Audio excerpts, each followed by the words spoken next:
தனிநபர் சட்டம் மூலமாக திரு சாணக்கியன் ராசமாணிக்கம் கொண்டு வந்திருக்கிற சட்டமூலத்தை அரசாங்கம் ஏற்றுக்கொள்கிறது என்று ஒரு அறிக்கையை அந்த குறித்த அமைச்சர் கொடுத்தாலே போதும், உடனடியாக 2ஆம் வாசிப்புக்கும் 3ஆம் வாசிப்புக்கும் அது எடுக்கப்பட்டு அது நிறைவேற்றப்படலாம்.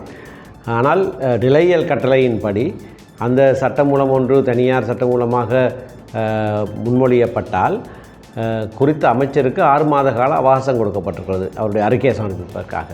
அந்த 6 மாத காலம் வரைக்கும் பாராளுமன்ற உறுப்பினர் தன்னுடைய சட்டமூலத்தை 2ஆம் வாசிப்புக்கு முற்படுத்த முடியாது. அதனை காரணமாக வைத்து அவர்கள் இந்த கால இழுத்தடிப்பை செய்கிறார்கள். ஆகையினாலே அரசாங்கத்துக்கு நாங்கள் சொல்லுவது, இது ஏற்கனவே தெரிந்த ஒரு விடயம். இதுக்கு அமைச்சர் 6 மாதம் எடுக்க வேண்டிய அவசியமே கிடையாது.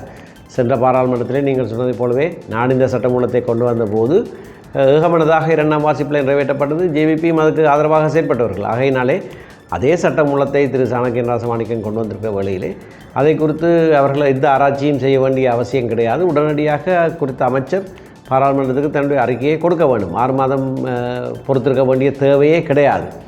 அதை கொடுத்தால் உடனடியாக தேர்தல் நடத்தப்படுவதற்கான வாய்ப்பு இருக்கிறது. அரசாங்கம் தேர்தலை சந்திக்க பயந்து கொண்டு இதனை இழுத்தடிப்பதாகத்தான் எங்களுக்கு தோன்றுகிறது. ஏதோ ஒரு அலையிலே 3-2 பெரும்பான்மை பாராளுமன்றத்துக்கு அவர்களுக்கு கிடைத்து விட்டது.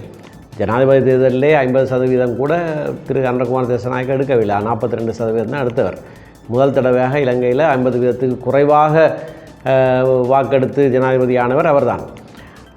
ஆனால் அதைத் தொடர்ந்து அவர் ஜனாதிபதி ஆனவுடனே ஏதோ ஒரு அலை ஒன்று நாட்டிலே வீசினது. அதிலே அவர்களுக்கு 3-2 பெரும்பான்மை கிடைத்து விட்டது. இப்படியாக அவர்களுக்கு வாக்களித்த மக்களே இன்றைக்கு மனம் திரும்பி இவர்களுக்கு தவறாக வாக்களித்து விட்டோம் என்று சிந்திக்க தோன்றுகிற ஒரு படலம் ஆரம்பமாகி இருக்குது.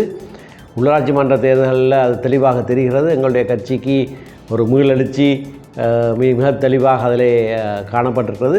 ஆகையினாலே மாகாண சபை தேர்தல்களை நடத்தி தங்களுடைய செல்வாக்கு மலிவடைந்து விட்டது, குறைந்து விட்டது என்பதை காண்பிப்பதற்கு அவர்கள் வெக்கப்படுகிறார்கள் போல் தென்படுகிறது.